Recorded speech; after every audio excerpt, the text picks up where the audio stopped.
This I made a very basic figure. इसके अंदर मैंने कुछ सर्कल्स के पार्ट्स ड्रॉ किए। जैसे अगर हम इसकी बात करें तो सबसे नीचे वाला सर्कल है, इसको हम बोलते हैं डिडेंडम सर्कल।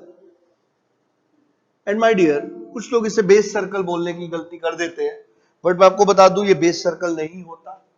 बेस सर्कल बेसिकली ये गियर की टर्मिनोलॉजी नहीं है, बल्कि वो एक इन्वोल्यूट गियर की टर्मिनोलॉजी है। मतलब जब तक मैं ये कंफर्म नहीं कर देता कि ये गियर इन्वोल्यूट है, तब तक आप बेस सर्कल का नाम ले ही नहीं सकते। तो इसलिए माय डियर, बेस सर्कल नाम की कोई चीज का नाम लेना यहाँ पर फिजिबल नहीं है या गलत हो जाएगा, क्योंकि बेस सर्कल सिर्फ इन्वोल्यूट गियर्स के अंदर डिफाइन होते हैं। तो जब तक मैं ये नहीं बोल रहा इन्वोल्यूट है, क्योंकि गियर साइक्लोइडल भी हो सकते हैं। सो माय डियर, इसीलिए इन्वोल्यूट गियर के अंदर हम बेस सर्कल को डिफाइन करेंगे क्या होता है। So normally this circle is known as dedendum circle. This circle just after this is known as clearance circle. And my dear, इसके बाद ये सबसे टॉप मोस्ट सर्कल है, इसको बोलते हैं अडेंडम सर्कल। और ये जो बीच में ब्लू वाला सर्कल है, इसको बोलते हैं पिच सर्कल। एंड यहां पर जो अडेंडम सर्कल और पिच सर्कल के बीच का गैप है, इसको कहा जाता है अडेंडम। और पिच सर्कल से डिडेंडम सर्कल तक जो है उसको बोलते हैं डिडेंडम। एंड क्लियरेंस सर्कल और डिडेंडम सर्कल के बीच में जो चीज है उसको हम बोलते हैं this is clearance. And my dear, अब अगर हम यहां पर देखें तो this top most surface is of the teeth is known as top land, and this is divided in two parts. Upper one is face, lower one is flank. और आप देख सकते हो फ्लैंक की थिकनेस जनरली फेस से ज्यादा होती है। और अगर हम बात करें यहां पर इस ब्लू वाले सर्कल को हम पिच सर्कल बोलते हैं। इन सारे सर्कल्स में से अगर हम ध्यान से देखें किसी भी गियर को, तो शायद हमें अडेंडम सर्कल का आइडिया लग जाए, डिडेंडम सर्कल का आइडिया लग जाए, because they are some physical characteristic of a gear. But एक गियर को देख के ये बड़ा मुश्किल होगा बताना कि इसका पिच सर्कल कहाँ है। तो माय डियर, इससे मैं ये कहना चाह रहा हूँ कि जो फिजिकल कैरेक्टरिस्टिक होता है अडेंडम सर्कल, होता है डिडेंडम सर्कल, पर अगर हम पिच सर्कल की बात करें, it is not a physical characteristic. Even it is very difficult to tell कि कहां से ये पिच सर्कल जा रहा है एक गियर को देखने के बाद। सो ये जो पिच सर्कल होता है ये एक फिजिकल कैरेक्टरिस्टिक ऑफ गियर नहीं होता। बट माय डियर, किसी भी गियर का ये सबसे इंपॉर्टेंट पार्ट होता है। लाइक अगर आप कभी गियर खरीदने जाएं तो माय डियर, जो सबसे इंपॉर्टेंट स्पेसिफिकेशन है जो आपको बतानी ही पड़ेगी, वो होगी pitch circle of that gear. By saying only addendum or addendum you cannot purchase, you cannot buy a gear। तो अगर आपको एक गियर की स्पेसिफाई करना है तो माय डियर, सबसे इंपॉर्टेंट स्पेसिफिकेशन किसी भी गियर का अगर होता है तो वो पिच सर्कल होता है। So my dear, pitch circle diameter is the most important specification of a gear. तो किसी भी गियर को बताने के लिए आपको उसका पीसीडी बताना पड़ता है, और PCD is nothing but pitch circle diameter. So the most important specification of a gear is your PCD, pitch circle diameter. तो इसीलिए पिच सर्कल जो सबसे इंपॉर्टेंट है। इसका एक रीजन ये भी है कि आप देखो जितने भी आप सारे डायमेंशन जो दिखा रहे हो, they are with reference to the pitch circle only. जैसे मैंने आपसे कहा, अब अगर मैं एक टीथ की बात कर रहा हूं, तो इस टीथ के अंदर अगर मुझे टूथ थिकनेस भी बताना है तो माय डियर वो मैं बताऊंगा पिच सर्कल के अलोंग ही। तो पिच सर्कल के अलोंग जो ये वाली चीज है, इसी को हम बोलते हैं this is tooth thickness। So this is also defined along the pitch circle। इसी तरीके से अगर हम स्पेस की बात करें तो इसको हम बोलेंगे दिस इज टूथ स्पेस। और ये वो जगह है जिसमें दूसरे गियर का टीथ आएगा। और अगर हम टूथ थिकनेस और टूथ स्पेस को ऐड करें तो हमें वो डिस्टेंस मिलेगा जो दो कॉन्जिक्यूटिव गियर टीथ के बीच का डिस्टेंस है। और एक टूथ थिकनेस और टूथ स्पेस को मिला करके जो डिस्टेंस हमें मिलता है along the pitch circle. So my dear, along the pitch circle is very important thing. This is known as over circular pitch. So my dear, इसी को हम सर्कुलर पिच बोलते हैं, जो कि पिच सर्कल के अलोंग हमें दो कॉन्जिक्यूटिव गियर टीथ्स के बीच में मिलता है। So tooth space plus tooth thickness is your circular pitch. और आप बहुत अच्छे से एक बात जानते हो, अगर आप दो गियर्स को मेटिंग कराने वाले तो आप अच्छे से जानते हो कि पहले गियर का जो टूथ स्पेस है उसके अंदर दूसरे गियर का टूथ थिकनेस आएगा, और जो दूसरे गियर का टूथ स्पेस है उसके अंदर पहले गियर का टूथ थिकनेस आएगा। इसका मतलब है कि अगर दो गियर्स मेटिंग है तो उनके सर्कुलर पिचेस का बराबर होना बहुत जरूरी है। तो जैसा मैंने आपसे कहा, अगर दो गियर्स आपस में मेटिंग है तो उनके सर्कुलर पिचेस का बराबर होना जरूरी है। तो I will say circular pitch of 1 must be equal to circular pitch of 2। अगर हम सर्कुलर पिच की बात कर रहे हैं तो आपको साफ साफ दिख रहा है दो कॉन्जिक्यूटिव टीथ के बीच का डिस्टेंस है, ये बीच का गैप है।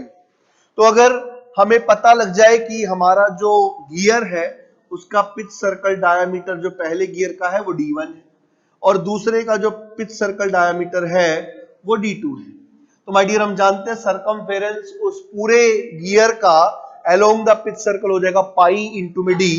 एंड अगर उसको मैं नंबर ऑफ टीथ से डिवाइड कर दूं तो I will be getting that circular pitch. So my dear circumference is pi d, number of teeth, let us say T1 in the first gear, T2 in the second gear, then circular pitch will become PC1 will become pi d1 by T1 and similarly circular pitch of 2 will become pi d2 by T2। और जैसा कि मैंने कहा कि अगर मैं mating gears की बात कर रहा हूं, for 2 mating gears pi d1 by T1 must be equals to pi d2 by T2। पाई से पाई खत्म हो जाएगा और हमें मिलेगा d1 by T1 is equals to d2 by T2। तो इसका मतलब किन्हीं भी दो मेटिंग गियर्स के लिए रेशियो हमेशा सेम रहेगा। तो इसको हम जनरली डिफाइन करें तो this is the ratio of d by T and my dear this ratio is defined as module, और मॉड्यूल को डिफाइन ही किया जाता है, it is the ratio of this d by T। But अगर कोई बोले मॉड्यूल 5 है तो ये अंडरस्टूड है कि मॉड्यूल 5 mm है। Module standardly is defined in terms of mm in mm units. So my dear अगर हम बात करें कि किसी ने कहा हमें मॉड्यूल किसी गियर का 7 है तो it is 7 mm, this is automatically 7 mm, no need to specify the units. तो मॉड्यूल हमेशा mm में ही होता है। So this is the very important circle जिसका मैंने नाम लिया that was pitch circle and my dear pitch circle diameter is also very very important. Then we have seen the module which is defined as d by T। इसके बाद अगर हम बात करें या फेस और फ्लैंक की तो माय डियर आप अच्छे से समझ सकते हो कि एक गियर का टीथ जब दूसरे गियर के टीथ के साथ मीटिंग में आएगा तो कांटेक्ट शुरू होगा एक गियर के फ्लैंक से दूसरे गियर के फेस से, मतलब tip of one gear will be in contact to the flank of another and flank से दूसरे गियर के टिप को पावर का ट्रांसमिशन होना शुरू होगा and like this the contact point will be moving और इस तरीके से फिर कॉन्टेक्ट लूज होकर के दूसरे टीथ के अंदर कॉन्टेक्ट बनना शुरू हो जाएगा। इन सारी चीजों को हम बहुत डिटेल से देखेंगे प्रोफाइल डिजाइन वाले सेक्शन में, जहां पर हम इन्वोल्यूट और साइक्लोइडल प्रोफाइल को बहुत डिटेल में पढ़ने वाले हैं। But my dear in this section we are going to discuss only the basic terminology कि गियर के अंदर क्या क्या टर्मिनोलॉजी होती है और दो मेटिंग गियर्स के बीच में क्या क्या होना चाहिए, because in that using that section we can discuss about gear trains और जहां तक प्रोफाइल डिजाइन की बात है। then after this part we are going to discuss about involute, cycloidal profile, how they are defined, how they are made, and my dear what are the applications, what are the problems and what are the advantage of one over another and which is used in which applications। so my dear we will see in a great detail। but अगर हम यहां पर बात करें तो अभी हमने दो ही टर्म्स को डिफाइन किया, एक है पिच सर्कल डायमीटर और दूसरा है हमने जो डिफाइन किया मॉड्यूल। जैसे यहां पर सर्कुलर पिच को हमने डिफाइन किया, एक और पिच भी डिफाइन की जाती है जिसको हम बोलते हैं diametral pitch. So my dear third parameter circular pitch और मॉड्यूल के बाद जो मैं डिफाइन करने जा रहा हूं that third parameter is diametral pitch. तो अगर हम डायामीट्रल पिच की बात करें तो my dear this is defined like this, diametral pitches this is PD is equals to T by D and here D is in inches। so my dear this is T by D, number of teeth divided by pitch circle diameter in inches। तो units की बात करें तो yes वहां पर D mm में था, यहाँ पर D इंचेस में है। बट अगर हम प्रोडक्ट ले लें PC और PD का which was also a gate question, तो PC को हम जानते हैं होता है pi D by T, PD को हम जानते हैं T by D, तो it will be pi। तो माय डियर एक क्वेश्चन पूछा गया था the product of circular pitch and diametral pitch is equals to, तो सर्कुलर पिच और डायमीट्रल पिच का जो प्रोडक्ट होता है वो पाई के बराबर होता है। कुछ और बेसिक टर्म्स की अगर हम बात करें यहाँ पर, जो सबसे पहले हमने देखा है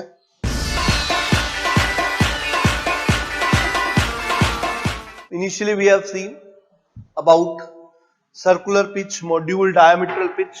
अडेंडम मैंने आपको पहले ही डिफाइन कर दिया है कि पिच सर्कल से ऊपर का पार्ट जो है वो अडेंडम है, पिच सर्कल के नीचे का जो पार्ट है वो डिडेंडम है। क्लियरेंस से नीचे का पार्ट जो है वो क्लियरेंस के अंदर आता है, but yes it is a part of dedendum only. अगर हम वर्किंग डेप्थ की बात करें तो हम क्लियरेंस के अंदर कभी भी दो गियर्स की मेटिंग नहीं कराते। बेसिकली क्लियरेंस दिया जाता है because of the limitations of cutting tool, क्योंकि कटिंग टूल जब गियर की कटिंग करता है तो देयर में बी सम स्पेस जहां पर कटिंग नहीं हो पाती। For that we need to keep the clearance. So my dear, अगर मैं आपसे बोलूं व्हाट इज वर्किंग डेप्थ तो वो होगी इसके बराबर, this will be addendum plus dedendum minus clearance. So my dear, जो कॉन्टेक्ट स्टार्ट होता है वो यहां से ही होगा। एंड माय डियर, क्लियरेंस के अंदर मेटिंग दो गियर्स की नहीं कराई जाती क्योंकि वहां पर गियर्स की कटिंग नहीं होती है, because that is the limitation of over cutting tools. And my dear, इसी तरीके से अगर हम डिफाइन करते हैं अडेंडम डिडेंडम को तो ऐसे ही डिफाइन कर सकते हैं कि इट इज पिच सर्कल के ऊपर का पार्ट अडेंडम, नीचे का पार्ट डिडेंडम। और एक गियर टीथ के अंदर अगर हम बात करें तो जो पिच सर्कल है उस पिच सर्कल के ऊपर के पार्ट को हम अगर हम साइड वेज में बात करें this is known as face, और नीचे वाला जो पार्ट होता है वो फ्लैंक कहलाता है। और एक गियर के फ्लैंक से दूसरे गियर के टिप को पावर का ट्रांसमिशन होना शुरू होता है and point to point engagement is there as we have already seen. और एक एक पॉइंट से एंगेज होते चले जाएंगे, एंगेजमेंट करते करते जैसे एक टीथ की दूसरे टीथ से एंगेजमेंट खत्म होगी, second pair of teeth will start engagement and this will be going on during the motion of two mating gears. I would like to introduce one more thing here, जिससे मैंने आपसे कहा कि अगर दो गियर आपस में मेटिंग गियर्स हैं तो मेटिंग गियर्स का जो मॉड्यूल है वो सेम होता है।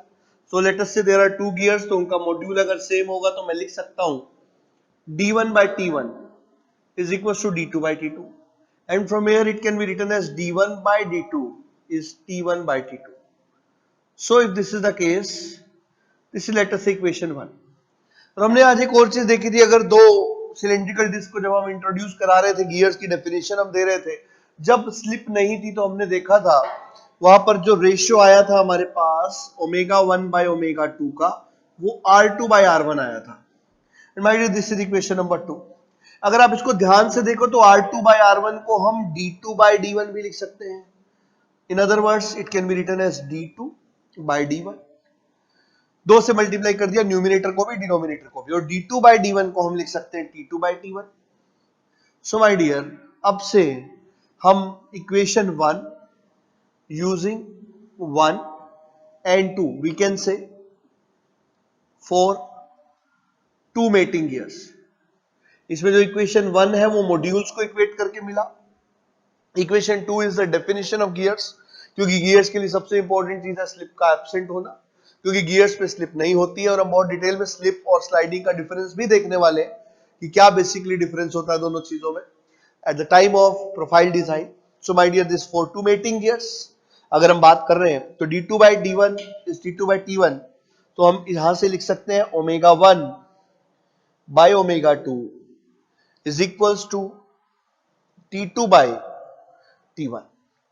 So my dear, this is the equation we are going to use a number of times, and in the gear trains also we are going to use this equation। तो इसके बाद जो profile design वाला part है, we are going to look into that in a great detail। बारी बारी से हम पहले देखेंगे what is law of gearing। law of gearing को देखने के बाद then we will be entering after law of gearing into the profiles। first we will see involute profile। Involute profile के अंदर हम बहुत सारे फिनोमिना लाइक बैकलैश, इंटरफेरेंस, वो सब देखेंगे। And my dear, after that the last we will see cycloidal gear. और फिर हम बात करेंगे दोनों में बेटर कौन है, कौन सा यूज होता है, किस एप्लीकेशन में यूज होता है और ऐसा क्यों है। So all things we are going to discuss in a great detail. So my dear, now we are going to start the profile design portion of gears, कि किस तरीके से गियर का प्रोफाइल, जो गियर टीथ का profile है वो design होता है। गियर टीथ की प्रोफाइल का डिस्कशन माय डियर अब हम करने जा रहे हैं। तो सबसे पहले मैं आपको एक बात ऑलरेडी बता चुका हूं कि जो पिच सर्कल होता है वो किसी भी गियर का सबसे इंपॉर्टेंट सर्कल होता है। तो माय डियर, इसीलिए हम पिच सर्कल से ही जनरली चीजों को रिप्रेजेंट करते हैं। और जब दो गियर टीथ आपस में ऐसे मेटिंग कर रहे होते हैं तो पिच सर्कल्स हमेशा कॉन्टेक्ट में रहते हैं। तो माय डियर, दो मेटिंग गियर के पिच सर्कल्स की अगर हम बात करें So this is the pitch circle of one gear. This is pitch circle of other gear. So this is PC1, PC2. And my dear, ये जो दोनों पिच सर्कल है, अगर इन दोनों को यहां पर मैं एक टेंजेंट खींच दूं तो इस वाली लाइन को कहा जाता है common tangent to both the pitch circle. This is common tangent to both the pitch circles. And my dear, मैंने आपसे कहा कि जैसे ये मेरे पास एक गियर टीथ है, ये दूसरा गियर टीथ है. जहां भी बात पावर और लोड ट्रांसमिशन की होती है तो माय डियर ये वाला गियर टीथ ऑब्वियसली बात है, it will be trying to rotate like this, और ये ऐसे घूमेगा तो ये इसको भी घुमाएगा लाइक दिस. तो इसको घुमाने के लिए एक गियर टीथ दूसरे गियर टीथ पे एक फोर्स लगा रहा होगा, और फोर्स जिस लाइन के अलोंग ट्रांसमिट होता है माय डियर उसको बोलते हैं लाइन ऑफ एक्शन. और वो जो लाइन होती है वो दोनों ही टीथ प्रोफाइल के परपेंडिकुलर होती है. ये टीथ की प्रोफाइल है, इसके परपेंडिकुलर होगी, ये टीथ की प्रोफाइल है, इसके भी परपेंडिकुलर होगी at the point of contact. तो माय डियर ये है पॉइंट ऑफ कॉन्टेक्ट. तो इस पर ये जो ऐसी लाइन जो कि दोनों प्रोफाइल्स को परपेंडिकुलर, यहां भी और यहां भी, इसी को माय डियर बोलते हैं line of action. And my dear this line, इसी के अलोंग फोर्स का ट्रांसमिशन होता है दोनों गियर टीथ में. एक टीथ से दूसरे टीथ को पावर या फोर्स का ट्रांसमिशन इसी लाइन के लोग होता है, और इसको हम बोलते हैं this is line of action. And my dear ये जो लाइन ऑफ एक्शन होती है, ये line of action common tangent to both the pitch circle के साथ अगर हम इसको दिखाएं तो common tangent to both the pitch circles के साथ अगर हम बात करें तो ये जो एंगल बनाती है इसको हम फाई बोलते हैं, and phi is known as pressure angle. So my dear this is, ये जो लाइन ऑफ एक्शन है इसका एक और नाम भी है, क्योंकि ये दोनों ही टीथ प्रोफाइल्स पर कॉमन नॉर्मल है, तो माय डियर इसको बोलते हैं this is common normal to both profiles.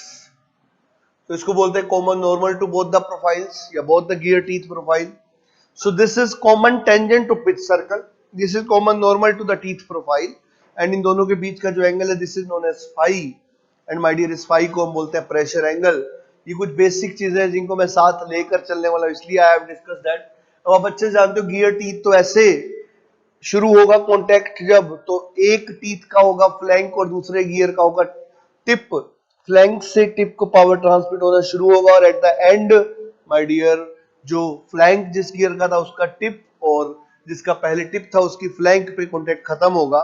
और इनिशियल से लेकर फाइनल तक जब कांटेक्ट खत्म से शुरू से खत्म होगा, infinite number of points of contact आएंगे.